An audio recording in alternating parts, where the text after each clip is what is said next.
사실은 하나님의 인도하심은 사실 엄밀히 따져서는 우리가 준비된 만큼 인도하시고 준비된 만큼 이끄시고 준비된 만큼 환경을 여시고 축복하시고 사실은 그것이 원래 일반적인 원칙입니다.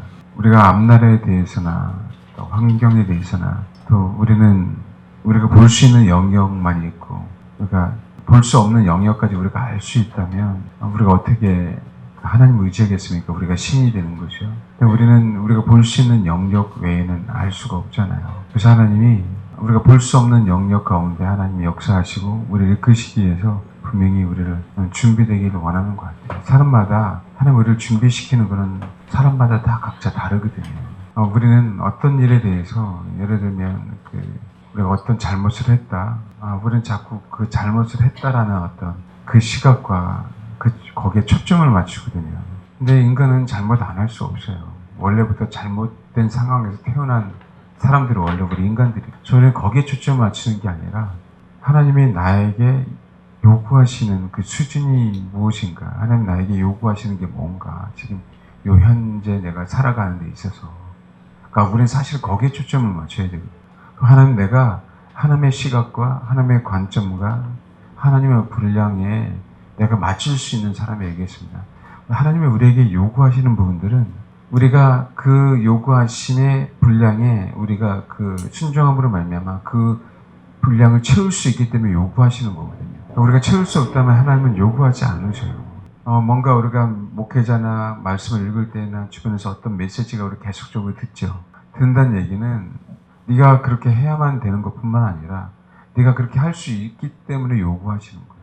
그 하나님이 야, 너 돌로 떡덩이를 만들어 라고 얘기하지 않거든요, 우리에게. 근데 마귀는 예수님에게 그 요구를 한단 말이에요. 왜? 예수님은 하실 수 있는 분이기 때문에.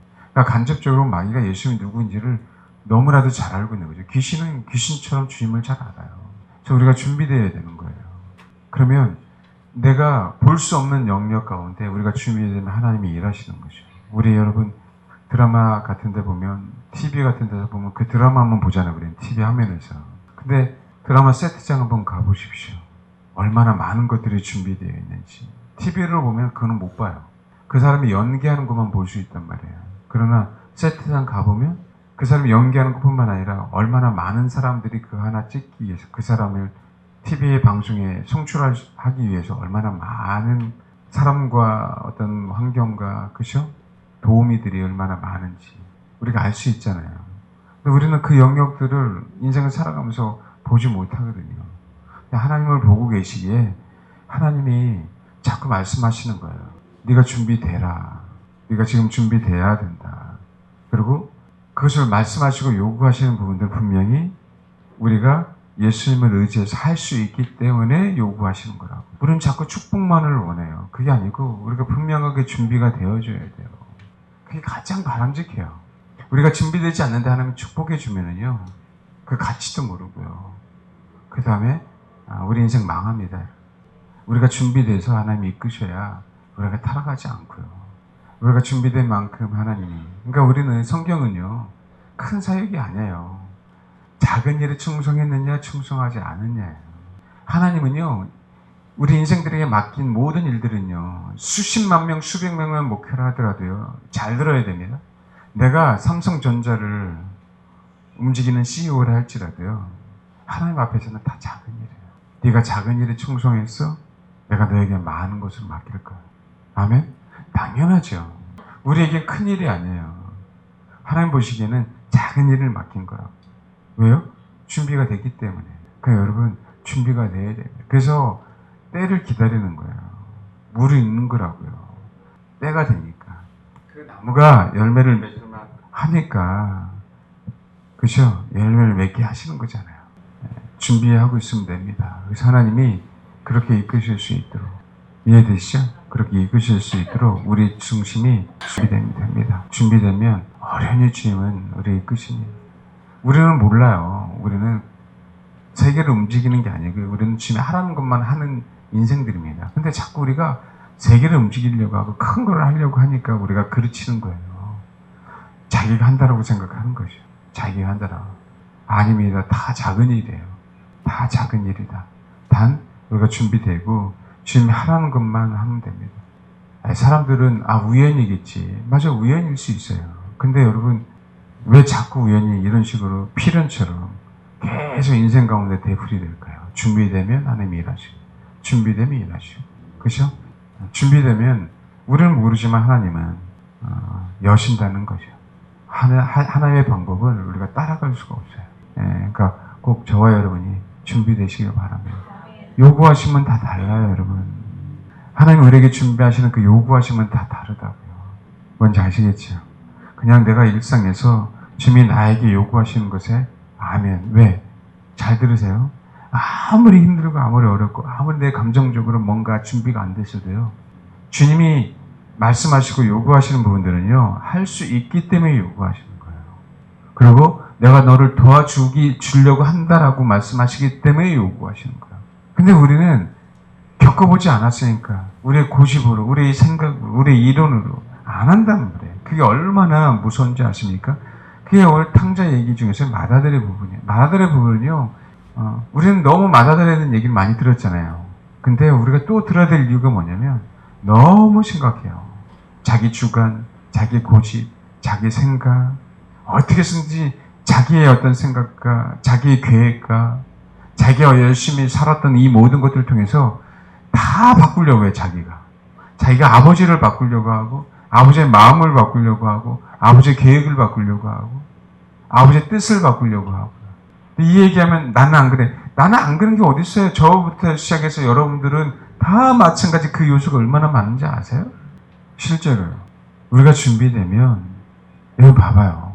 이스라엘 백성이 준비되고, 때가 차니까 홍해가 갈라지잖아요. 근데 물론 그럼에도 불구하고 못 깨닫는 인간들도 있고요. 어쨌든 준비가 되니까 뭐라고요? 갈라지잖아요. 왜요? 그들이 400년간 430년간 있으면서 얼마나 마지막에 고통과 괴로움 속에 사람 앞에 부르시셨냐고. 결국은요. 그 부르심이 그들이 출애굽할 수 있는 환경이 된 거예요. 마찬가지입니다.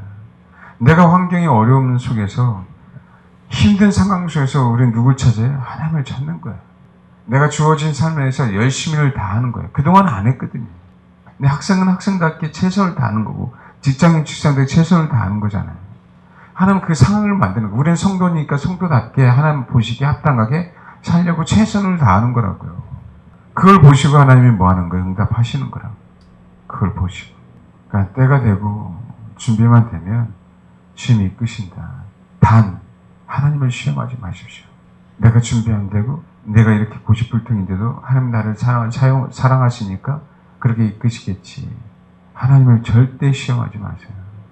그것처럼 밀어넣는 인생 없어요. 그냥 우리는 멀티가 안 되는 인생들이에요. 자꾸 멀티적인 삶을 살려고 하니까 문제가 터지는 거예요, 여러분. 우리는 아주 단순해요.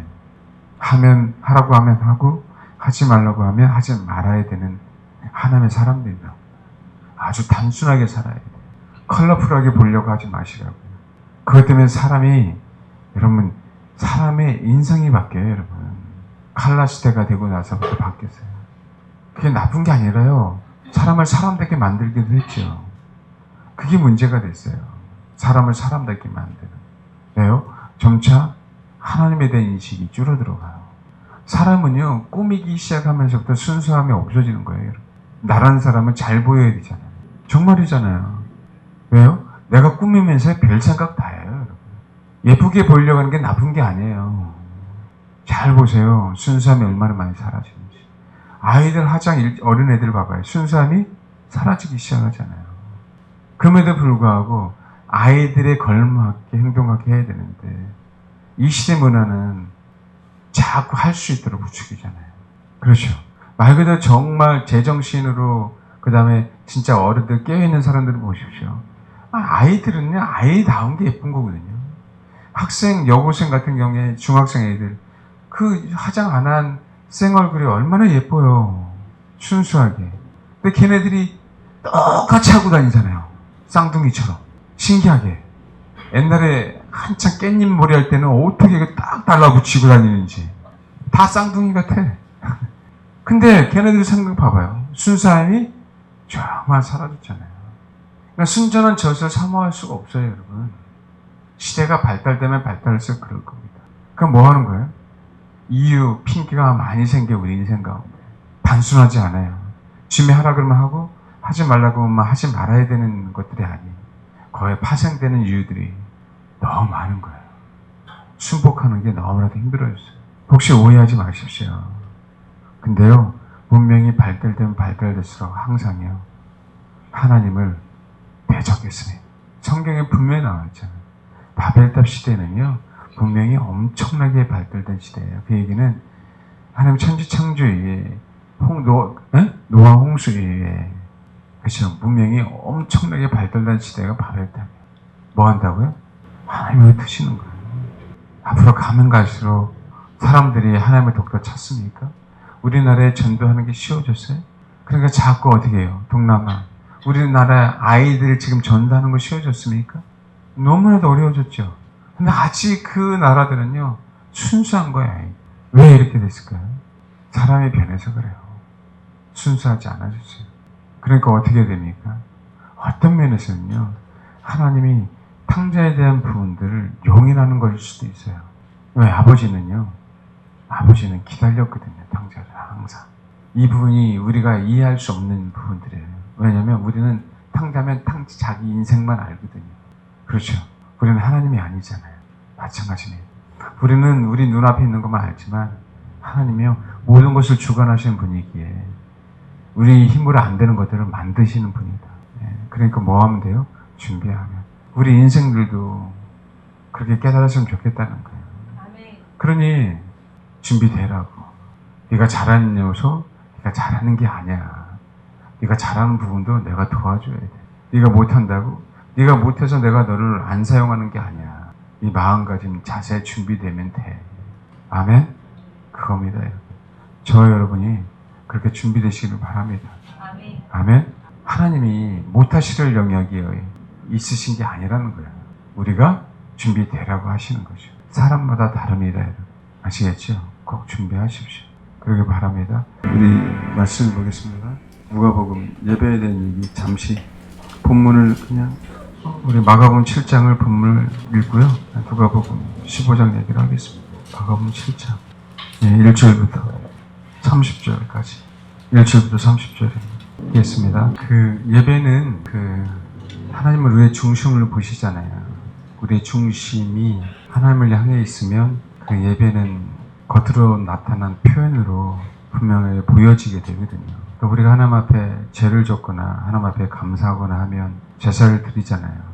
제사를 드릴 때 그 중심에 있었던 그 표현이 실제로 제사를 드리는 행위였었잖아요. 어쨌든 정말 표현이란 말이에요. 그래서 성경은 소만 예물로 드리지 말고 뭐 염소도 괜찮고 양도 괜찮고 비둘도 괜찮고 곡식도 괜찮아.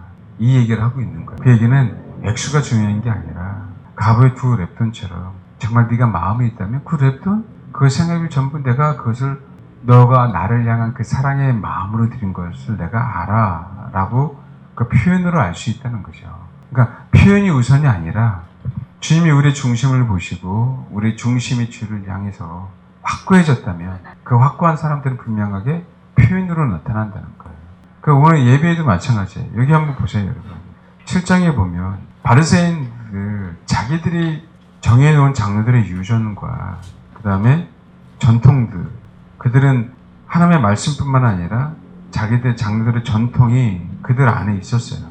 그러면 부모를 공경하라라고 얘기했을 때 모세가 그러면 부모를 공경하는 그 행위를 보여야 되잖아요.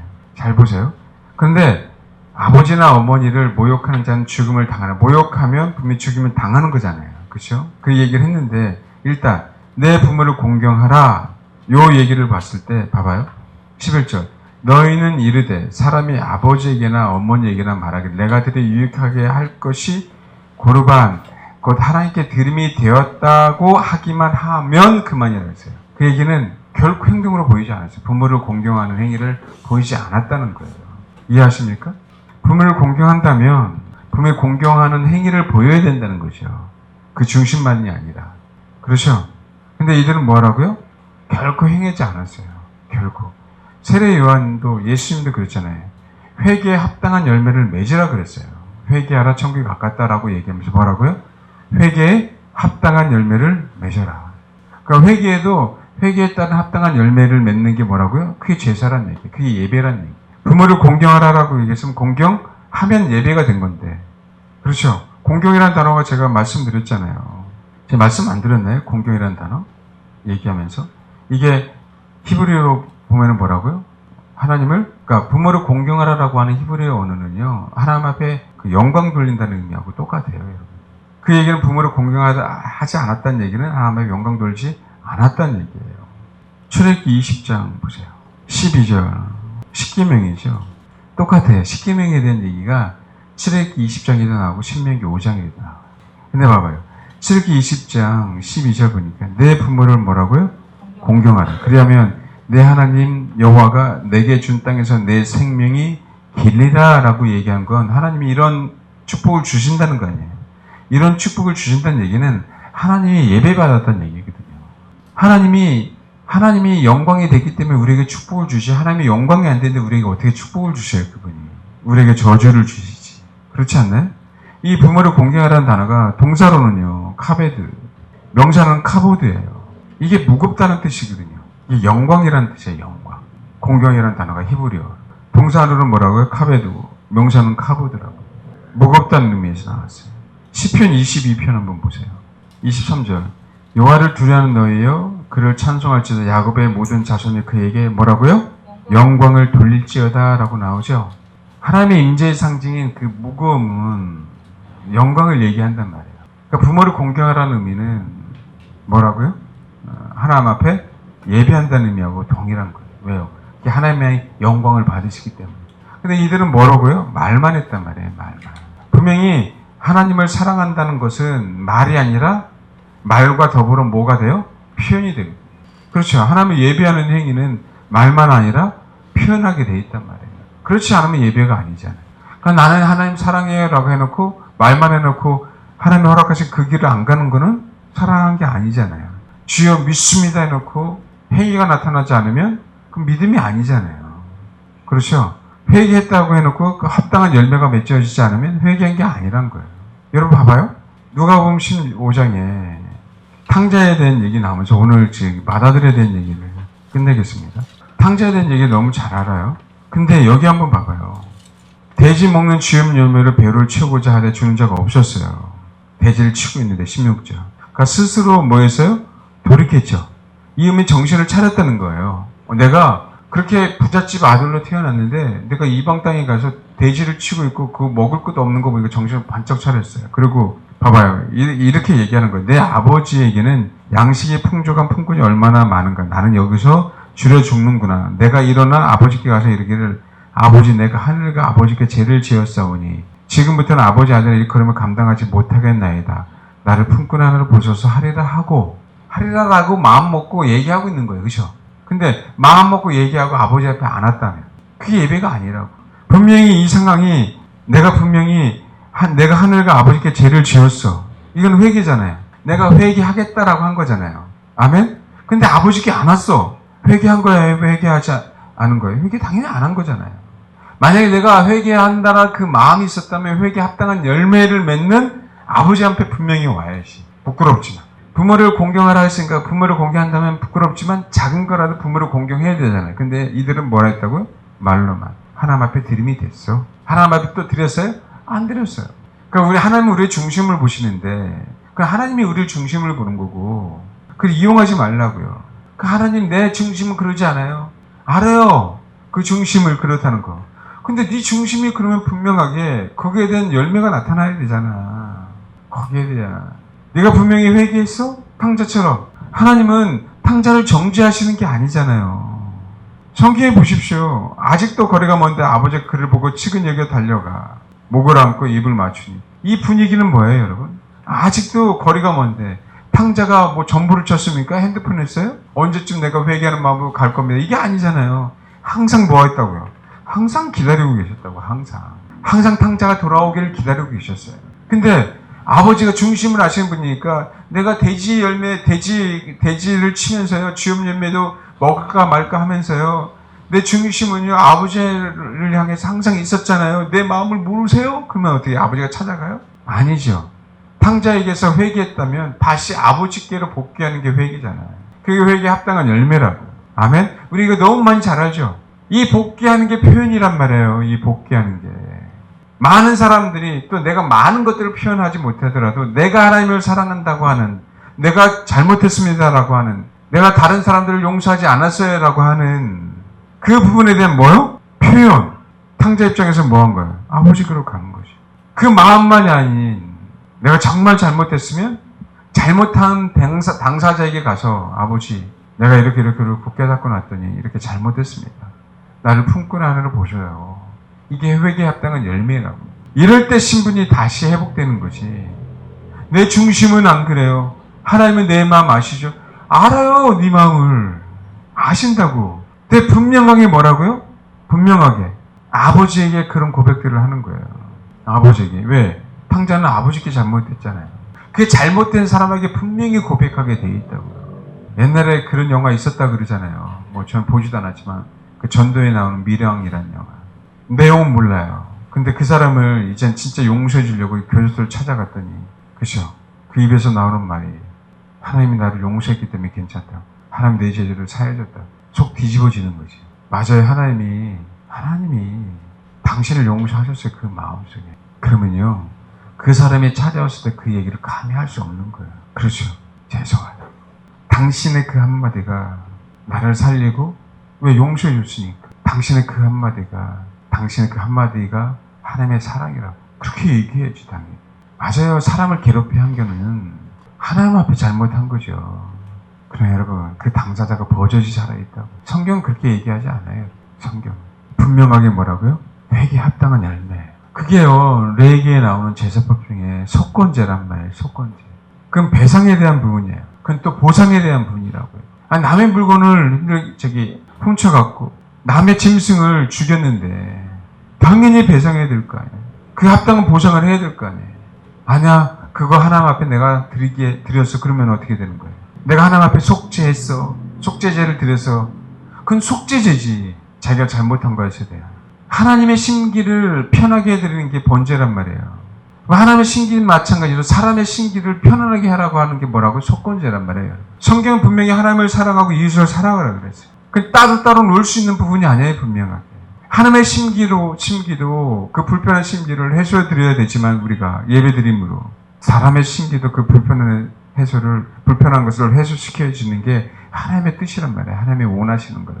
여전히 탕자가 방탕한 상황에서 그 마음속에서만 고백했다면 육신의 그 아버지는요 여전히 탕자가 돌아오기만을 손꼽아 기다면서 애타는 거예요. 여전히 아버지는 자유할 수 없어요. 그 아들 때문에. 뭐가 예배입니까? 그 아버지를 자유케 해주신 거잖아요. 자유케. 내가 이제 다시 아버지 품으로 왔다. 아버지 자식이 아니라 아버지의 품꾼의 하나로 나를 봐달라. 이 얘기는 얼마나 많이 깨지고 낮아졌냐. 그렇죠? 옛날에는 자기 마음대로 다 할 수 있었잖아요. 부잣집 아들, 게다가 재산까지 다 있었으니 얼마나 기세가 등등했겠어요. 근데 여전히 아버지 부자거든요. 부자지만 기세등등 할 수가 없는 거예요. 자기 죄를 아니까. 낮아지고 깨진 거죠. 좀 뭔지 이해되십니까? 하나님은 그렇게 우리를 다듬어 가시는 거라고. 그게 나는 감사한 거예요. 우리 인생 가운데. 그거를 실수했다 잘못했다라고 하나님이 지적하려고 한 게 아니고 네가 잘하는 요소든 네가 못하는 요소든 항상 우리는 주를 의지해야 돼. 너는 나를 의지해야 돼. 이걸 배우라고 하는 거거든요. 이걸 배우라고. 그리고 겸손해지고 자기가 해야 될 것들을 열심히 충실히 하다 보니까 그러니까 때가 되니까 어떻게 돼요? 하나님이 그 기회를 주시잖아요. 하나님이 더 주시려고. 근데 그렇게 하기 위해서 사실 우리는 단편적으로 외에는 알 수 없는 영역입니다. 분명하게. 근데 그렇게 하기 위해서요. 다듬어 가시는 거라고. 탕자는 분명하게 뭐였습니까? 말로만 하지 않았어요. 표현했어요. 행동으로. 뭐였어요? 아버지께 왔어요. 그리고 아버지께 와서 말씀을 드렸어요. 20절. 이에 일어나 아버지께로 돌아가니라. 아직도 거리가 먼데 아버지가 그를 보고 측은히게 달려가 목을 안고 입을 맞추니. 여러분 여기 보고 우리가 뭘 할 수 있습니까? 정말 그렇게도 우리가 원하는 아버지는 탕자의 마음을 알아요 몰라요? 알아요. 탕자의 마음을 알아요 몰라요? 알아요. 알기 때문에 나와서 기다리고 있었잖아요. 그 중심을 보시고. 근데 드디어 탕자는 뭐였어요? 왔어요. 탕자가 말한 게 먼저입니까? 아버지가 안아준 게 먼저입니까? 여러분? 고백하기 전에 아버지가 안아준 게 먼저죠. 그러니까 우리 중심을 아신다니까요. 우리 중심을. 중요한 건 뭐예요? 이 중심을 가지고 그분을 향해 달려가는 게 중요하다고요. 하나님 내 마음 아시겠지 이 얘기만 하는 거예요. 중심에 맞아요. 하나님이 아신다니까요. 근데 뭐 하는 거예요? 달려가야 되는 거예요. 아멘? 당신이 나 있는 자리에 오셔서 나를 구해주겠지. 나를 여기서 회복시켜 주겠지. 라고 오해하고 있다니까요. 내 마음을 아시니까. 그게 아니고 뭐라고요? 달려가야 돼요. 정말 내 마음이 그렇다면 아버지께로. 그렇죠? 근데요, 정말 감사하게 그러잖아요. 딱 달려가서 말하려고 하면 우리 CF 있죠. 네? 아무개 사랑해라고 하려면 입을 딱 막잖아. 네 마음 알아 그러면서. 그죠? 주님이 꼭 그런 것 같아. 아버지 하면서 얘기하려고 그랬더니 내가 너 마음 알아 라고 하면서 뭐예요? 말하기 전에 그 선택을 잘했다라고 인정해 주시잖아요. 여러분 그러고 나서 탕자는 분명하게 얘기했어요. 그렇지만 그 얘기한 그 고백으로 말미암아 뭐였어요? 신부는 완전하게 다시 회복됐습니다.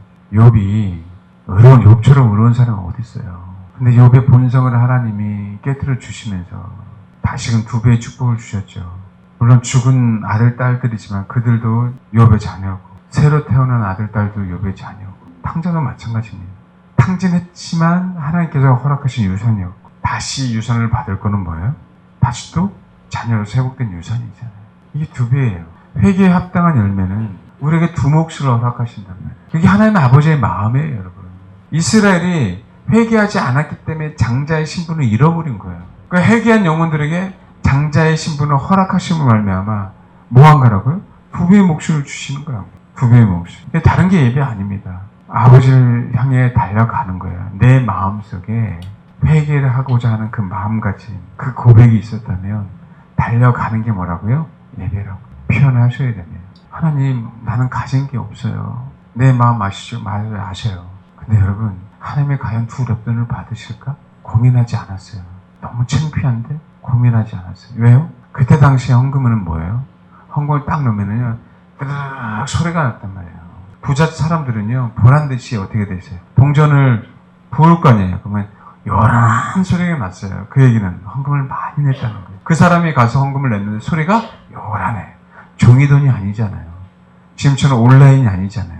근데 여러분, 2 렙돈은요, 어떤 소리가 날까요? 그것도 가장 작은 단위, 가장 조그마잖아요. 무게도 안 나가잖아요. 소리라도 제대로 날까요? 헌금기 앞에 딱 섰어요. 그 사람은 헌금을 넣었어요. 지금은 다 수표냈어. 그러는데 그것도 못하잖아요. 다 동전인데 어떻게. 근데 여러분 표현했어요. 많은 사람들보다 가장 적게 냈어요. 근데 많은 사람들보다 가장 적게 냈는데 그걸 뭐 했다고요? 표현했어요. 그 마음만이 아니. 그 2 렙돈을 표현했단 말이에요. 주변에 있는 사람들이 봤다면 창피한 겁니다, 여러분. 왜? 가장 적게 드렸기 때문에. 방구 새끼를 드리는 거는요, 내가 가난하다는 표시예요, 여러분. 내가 가난하다는 표시라고. 나도 부자에서 소를 드리고 싶어요. 근데 가난해도 표현을 해야 되는 거예요, 여러분. 뭔지 아시겠습니까? 그게 예배라고. 그게. 큰 죄를 졌든 작은 죄를 졌든 내 중심에서 회개했다면 표현하는 게 예배예요. 이해되시죠? 하나님 앞에 표현하고 하나님 앞에 사랑한다고 표현하는 건 창피한 게 아닙니다. 그분을 사랑하기 때문에 남들에게 오해받고 남들에게 창피를 당했어도 당한다 할지라도 뭐 한 거예요? 2 렙돈을 드린 거예요. 지금은 따지면 100원짜리 달랑 2개. 100원짜리 달랑 2개. 그게 뭐래요, 주님이? 여기 많은 수많은 사람들보다 이 여인이 가장 많이 드렸다라고. 마음만이 아닌 그 2 렙돈을 표현했다니까요. 그게 예배라고요, 그 예배. 그 예배예요. 그러니까 뭐래요? 22, 23절. 아버진 종들이 이르되 제일 좋은 옷을 내어다가 입히고 손에 가락지를 끼우고 발에 신을 신기라. 이 의미가 뭐죠? 내가 너의 예배를 받았어. 내가 너의 회개를 받았어. 너는 이제 신분이 회복됐어. 그 얘기 아니냐. 여러분, 탕자가 가지고 나갔을 때에는 자기 거예요, 여러분. 근데 이게 왜 못됐냐면 아버지가 돌아가시기 전에 유산을 요구할 수 없는 거거든요. 그게 가장 큰 불효 중에 하나예요, 여러분. 근데 그 아셔야 돼. 마다들도 탕자도 그걸 요구했어요. 그리고 각각 나눠줬어요. 그 얘기는 요구가 굉장히 강렬했다는 얘기예요. 아버지가 안 들어주면 안 됐다는 얘기입니다, 여러분. 그렇게 못된 인간들이라니까요. 그 2 아들이. 오죽했으면 나눠줬겠냐. 신명기 21장 한번 볼까요? 15절 보니까 장자의 상속권에 대한 얘기가 나오죠. 그러고 나서 18절 보면 무서운 얘기예요. 사람에게 완악하고 폐역한 아들이 있어 그의 아버지의 말이나 어머니의 말을 순종하지 아니하고 부모가 징계하여도 순종하지 아니하거든. 그의 부모가 그를 끌고 성문에 이르러 그의 성읍장들에게 나아가서 그 성읍장들에게 말하기를 우리의 이 자식은 완악하고 폐역하여 우리의 말을 듣지 아니하고 방탕하며 술에 잠긴 자라 하면 그 성읍의 모든 사람들이 그를 돌로 쳐 죽일지니 이같이 내가 너희 중에서 악을 제하라. 그리하면 온 이스라엘이 듣고 뭐라고요? 두려워하리라 라고 나왔죠. 부모가 굉장히 좋은 부모입니다. 부모가 굉장히 좋은 부모라고요. 왜요? 그럼에도 불구하고 그죠? 재산을 나눠줬으니까. 근데 보십시오. 여전히 맏아들은 여기 한번 볼까요? 29절 누가복음 15장 29절 아버지께 대답해 이르되 내가 열의 아버지를 섬겨 명을 어김이 없거늘 그러죠. 이게 얼마나 무서운 얘기냐면 내가 아버지를 열애 동안 섬겼는데 명을 어김이 없대요. 그러니까 한 번도 결코 어기지 않았다고 얘기하는 거예요. 참 대단하죠? 본인 얘기예요. 본인 말로. 근데요, 여기 섬긴다라고 하는 단어가 뭐냐면 이게 둘러싸요. 이게 종처럼 섬겼다는 거예요. 내가 열애를 아버지의 종처럼 섬기면서 한 번도 명을 어긴 적이 없다. 그 표현을 한 거예요. 근데 탕자는 아버지 내가 당신의 종이 되기를 원합니다 하고 돌아왔고요. 맏아들은 나는 종처럼 아버지를 섬겼다라고 얘기하는 거예요. 이게 뭐가 맞는지 모르겠어요. 만약 종처럼 섬겼다면 우리가 알아야 돼요. 상속을 받아야 돼, 안 받아야 돼요? 상속을 안 받아도 괜찮아야 되는 거예요. 아버지의 거니까. 근데 성경은 각각 그 살림을 나눠줬다고 나오거든요. 이게 신약 성경의 대표적으로 양과 염소에 비해서 염소의 대표적인 모습, 염소 편에 있는 사람의 대표적인 모습. 자기는 뭐처럼이요? 종처럼 했다고. 근데 여러분 봐봐요. 아버지의 아들인데 어떻게 아들이 정상적인데 종처럼 아버지를 섬기냐고요. 이게 얼마나 비정상적인지 아세요? 그걸 원하는 부모가 어디 있어요? 근데 아버지에 대해서 얼마나 왜곡했으면 그 아들은 종처럼 아버지를 섬긴 거예요. 자기 표현에 의하면. 그리고 여기 봐봐요. 나와 내 벗으로 즐기게 하신 일이 없더니, 그렇죠. 나와 내 벗으로 즐기게 하신 일이 없더니 본인이 그려놓고 왜 상속을 받아요? 또요. 아버지의 살림을 여기 봐봐요. 아버지께 대봐 이래 내가 여러 해 아버지를 섬겨 여러 해라고 나왔죠. 탕자가 뭐 몇 달 만에 탕진했을까요? 그게 아니란 말이에요. 그 큰 재산은 뭔지 아시겠죠? 그러면 거의 만약에 우리가 이 시점을 따져본다면 탕자나 장자나 살림을 각각 나눠주는 그 시점 비슷한 거예요. 그리고 30절 아버지의 살림을 창녀들과 함께 삼켜버린 이 아들이 돌아오매 이를 위하여 살찐 송아지를 잡으셨다고 하면서 아버지의 살림을 창녀들과 함께 삼켜버린 이 아들이 돌아오매 이 뉘앙스를 보면은요 탕자가 돌아왔는데 창녀들하고 놀았다는 것들을 너무 정확하게 알고 있어요. 누가? 그 아들이. 근데 우리가 정확하게 성경에 이렇게 나오지 않지만 우리가 알게 하는 부분들은 뭐냐면 탕자의 어떤 그 위치나 탕자가 뭘 하고 있는지를 맏아들이 모르고 있는 게 아닌 것 같아요. 그 정황을 보면 맏아들이 알고 있는 그 정보를 보면 동일하게 지금도 우리가 있잖아요. 마지막 시대는 공동체라고요. 마지막 시대는 내가 어떤 공동체를 만나느냐에 따라 분명히 인생이 달라집니다. 서로 죄를 구하고 서로 피차 권면할 수 있는 피차에게 서로 죄를 구할 수 있는 뭔지 알겠습니까? 그런 공동체를 만나지 않으면요 여러분 살아남기 너무 어렵다고요. 맏아들은 탕자에게 그런 권면할 수 있는 사람이 아니었어요. 그 얘기는 아버지의 마음을 요만큼도 알고 싶지 않았고 그 마음을 헤아리지 않았기 때문에 맏아들인데도 불구하고 자기 동생을 살리려고 하는 그 마음이 단 1도 없었다는 거예요. 단 1도 없었다고. 뭐만 있는지 아세요? 나와 내 벗으로 즐기게 하신 일이 없더니 왜 탕자는 송아지를 잡았습니까? 이 허랑방탕하게 그 아버지 재산을 다 허비한 이 아들을 이 얘기죠. 왜 탕자는 그렇게 받을 자격이 없는데 왜 당신 왜 그런 쓸데없는 짓을 했습니까? 이 얘기예요. 종처럼 섬겼다고 하는 사람이 말할 수 있는 게 아니고 아들이 아버지에게 말할 수 있는 내용이 아니에요. 이 얘기가. 아시겠어요? 그게 맏아들에게 항상 그 마음이 있었어요. 자기 동생이 세상을 향해 나가서 그 창기들과 같이 살았을 때 그 영혼을 돌아오게 하려고 애쓴 흔적이 하나도 없었다는 거예요. 저는 알아요. 우리 성도들이 한 영혼을 건면하기 위해서 얼마나, 한 영혼을 구원하기 위해서 얼마나 애쓰는지. 우리가 할 수 있는 건 최선을 다하는 거라고요. 그 한 영혼을 아버지 품에 있게 하려고. 서로 죄를 구할 수 있는 수준이 돼야 되고요. 서로 피차 사랑하는 것뿐만 아니라 건면할 수 있는 그런 공동체가 되지 않으면 한 사람 한 사람으로서는 살아남기 어렵습니다. 그러니까 주님이 말씀하시잖아요. 아버지가 그래요. 예, 너는 항상 나와 함께 있으니 내 것이 다 뭐라고요? 내 것이거든. 이게 제일 무서운 얘기입니다. 아버지는 항상요. 맏아들 이거 다 네 거야. 아버지는 항상 그 마음을 품고 계셨어요. 살아가는 아들, 딸들아. 내가 가지고 있는 금은 그거 다 내 거거든. 다 내 거기 때문에 내가 너에게 줄 수 있어. 왜?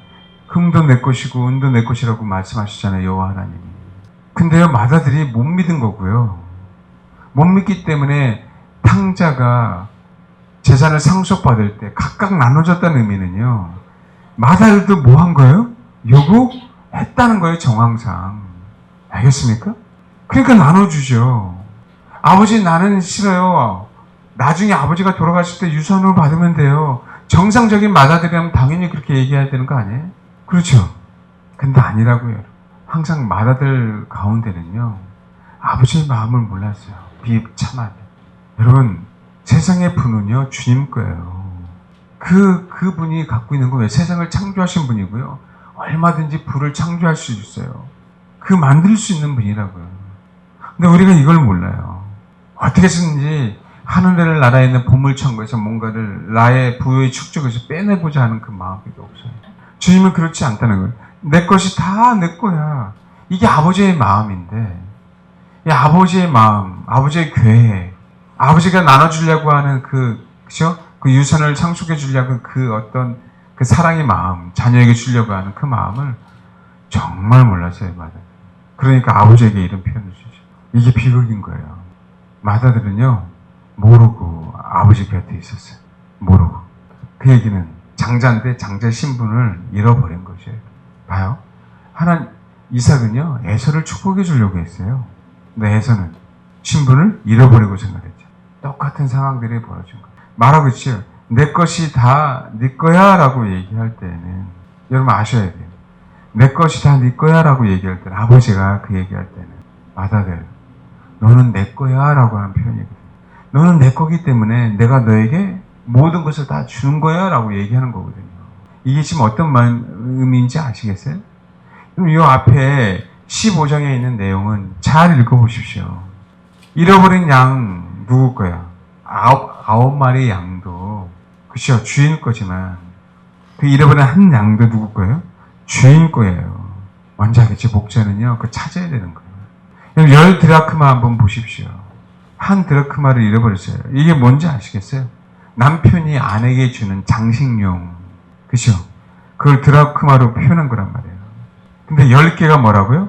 한 세트예요. 이게 잃어버리면 이혼 사유가 돼요. 이게 누구 거예요? 남편 거라고요. 그러니까 어떻게 해요?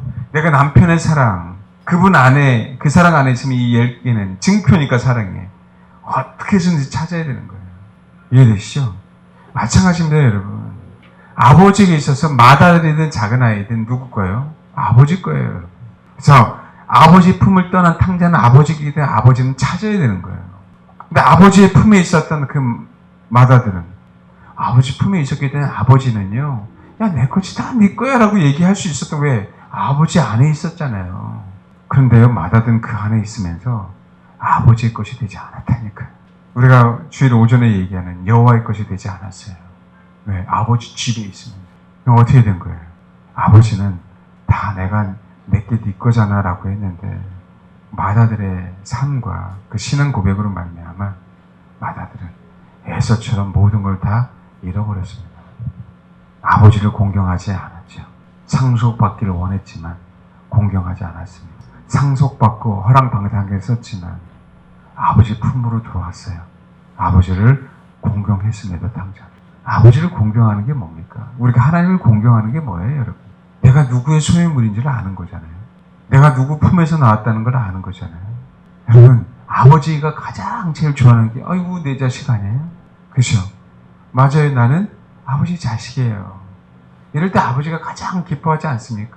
근데 다 크면 이놈의 자식들이 뭐 하려고 그래요? 독립한다고. 맞아요. 독립하면 좋아요. 근데 성경적으로는요, 결혼해서 독립해요. 결혼해서. 마찬가지입니다, 여러분. 우리는 탕자 같은 인생이잖아요. 하나님, 내가 내 인생 내 거라고 생각하고 아버지 품을 떠났는데 내가 떠나서 인생을 살아보니까 나는 아버지 것이네요. 그리고 다시 되돌아왔잖아요.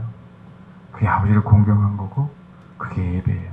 그게 표현한 거라고요. 하나님, 내가 다시 아버지 것이 됐습니다. 근데요, 마다들은 한 번 더 얘기했잖아요. 32절이요. 내 동생은 죽었다가 살아났으며 내가 잃었다가 얻었기로. 똑같죠? 잃은 양 비유나 드라크마 비유나 우리가 질려고 기뻐하는 것이 뭐라고요? 마땅하다라고 얘기하는 건 뭐예요? 이건 반드시 기뻐할 수밖에 없어, 이 얘기잖아요. 근데 마다들은요, 기뻐할 수 없었어요. 왜요? 왜요? 그렇죠. 아버지하고 함께 있으면서 본인은 아버지 것이 되고 싶지 않았어요. 아버지 것이 되고 싶지 않은 게 뭐 한 거예요? 공경하지 않은 거예요. 바리새인과 서기관들이 부모를 공경하지 않으니까 말로만 뭐 한 거예요? 고르반한 겁니다. 그게 뭐예요? 하나님 앞에 예배드리지 않았다는 거죠. 표현해야 됩니다. 죄 많은 저와 여러분, 아멘? 내 중심을 아시는 분, 네, 아셔요. 근데 아버지께로 달려가야 됩니다. 그 아버지께로 달려가는 게 그분을 공경하는 거예요. 우리 하나님께로 달려가는 게 그분을 공경하고 예배하는 겁니다. 그분이 영광 받으시는 거예요. 정상적인 부모는요, 정상적인 부모는 내 자식이 독립할 때까지 당신 품에 두는 게 정상적인 부모입니다. 독립할 수 있는 상황이 되면 떠나보내는 게 정상적인 부모예요. 그죠? 근데 우리는 아직까지 독립하지도 않고, 아직까지 신앙의 독립도 되지 않고, 아직까지 세상에 나가서 이길 수 있는 힘도 없는데, 뭔가의 하나의 경험으로 우리는 우리 스스로 할 수 있다고 생각하는 게 얼마나 큰 오산인지 몰라요. 그럼에도 불구하고 하나님은 네가 스스로 독립했어? 그래서 안 됐지. 이젠 다시 내 품으로 돌아와라. 라고 하는 걸 뭐라고요? 예배했다라고 하는 거예요. 예배했다라고. 저와 여러분이, 우리는 분명히 탕자의 모습이 있습니다. 근데요, 우리 안에 또 마다들의 모습도 있어요. 내가 탕자이다, 아들이다 라고 뭐 선택하고 고백하기 이전에 우리는 교회 안에 있든 교회 안에 있다가 세상을 향해 다시 잠시 죄를 지고 있든 우리는 항상 어디를 향해 나아가면 돼요? 아버지에게. 아버지의 것입니다라고 고백하면서 나아갈 때, 아멘? 그걸 하나님이 뭐 하신다? 영광 받으신다. 저 여러분이 그렇게 하나님 앞에 예배드리는, 하나님 아버지를 공경하는 그런 심령이 되시길 주님의 이름으로 축원합니다. 네, 기도하겠습니다. 예배는 마음의 중심에서 우러나는 마음으로 드리는 겁니다. 근데 그것으로 끝나는 게 아니에요. 가베 두레번 생각하십시오.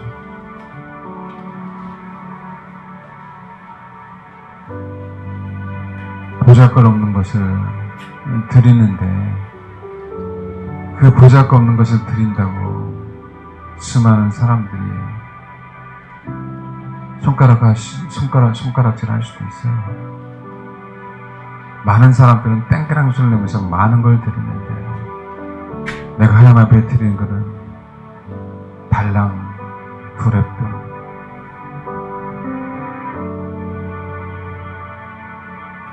사람들이 무시할 수도 있습니다.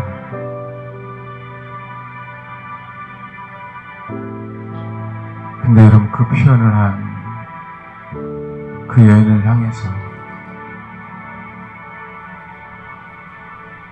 주님은 제일 많이 들었다라고 많은 사람들에게 공포했습니다.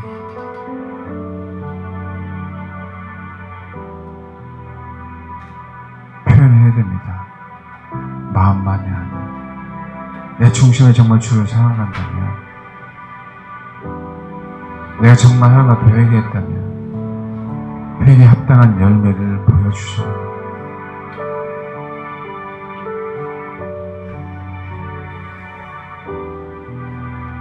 그게 아버지를 예비하는 겁니다.